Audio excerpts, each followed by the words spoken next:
Hello friends, कैसे हैं आप लोग। आई होप अच्छे होंगे। तो बहुत बहुत स्वागत है आपका हमारे इस यूट्यूब चैनल में। आज की वीडियो में मैं आपके लिए फिर से एक नया सी लैंग्वेज का प्रोग्राम लेके आ गया हूँ, जिसमें कि आपको बताना है कि इस प्रोग्राम का आउटपुट क्या होगा। ये प्रोग्राम स्विच केस पे बेस्ड है। यहाँ पे आप लोग देख सकते हैं कि के में -2 है, फिर जे में 4 है। फिर इसके बाद स्विच केस में, स्विच के पैरेंथेसिस में मैं कोई हार्ड कोडेड वैल्यू नहीं लिख रहा हूँ। जैसे कि मान लीजिए मैं यहाँ कोई लिख देता जीरो, तो आपको पता होता था जीरो, आपको पता हो जाता है जीरो वाला चलेगा। वन लिखता तो वन वाला चलेगा। इसके जगह पे मैं एक एक्सप्रेशन लिख रहा हूँ।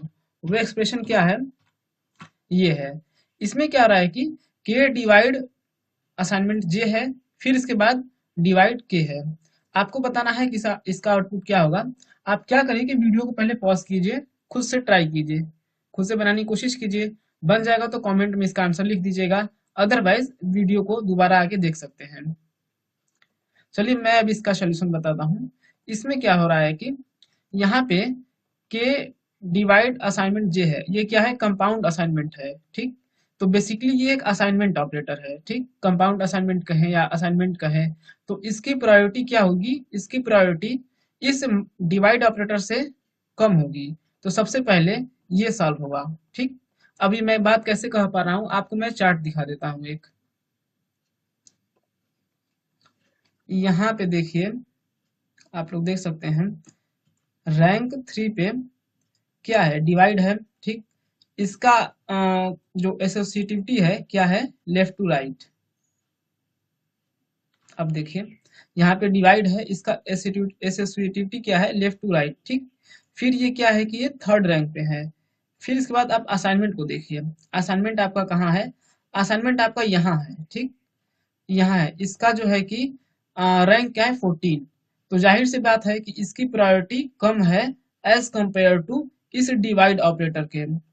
ठीक, तो आपको अब समझ में आ गया होगा कि मैं क्यों कहा कि सबसे पहले ये वाला सॉल्व होगा, न कि ये वाला। ठीक, तो अब आपको बताना है कि जैसे कि अब मैं इसका सॉल्यूशन बताता हूँ। यहाँ पे जे डिवाइड बाई के होगा सबसे पहले। ठीक, तो सबसे पहले इस पार्ट को सॉल्व करता हूँ। यहाँ पे क्या हो जाएगा, जे डिवाइड के। अब जे में क्या है, जे में है 4, और टू में के में क्या है, -2 है। ठीक, तो 4 डिवाइड -2, यहाँ पे क्या हो जाएगा, -2। यहाँ पे क्या हो जाएगा, -2। तो कहने का मतलब कि ये जो इतना है पूरा, यहाँ पे क्या हो जाएगा, -2 हो जाएगा। ठीक, तो इसको मैं लिख देता हूँ।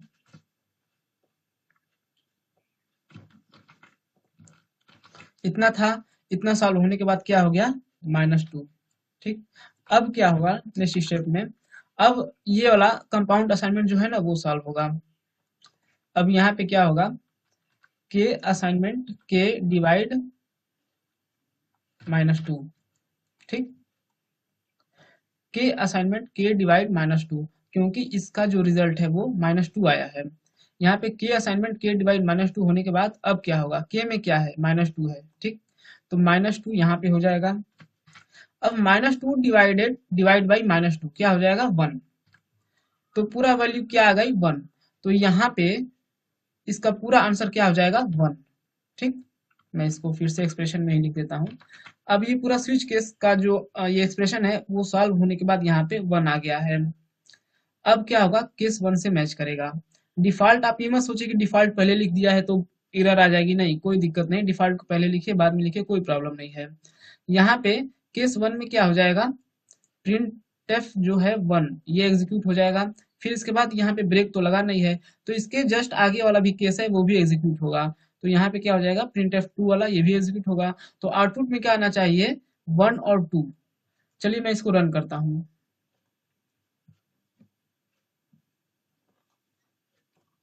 आप लोग देख सकते हैं आउटपुट में क्या आया है, 1 और 2। ठीक, तो बहुत ही सिंपल सा प्रोग्राम था।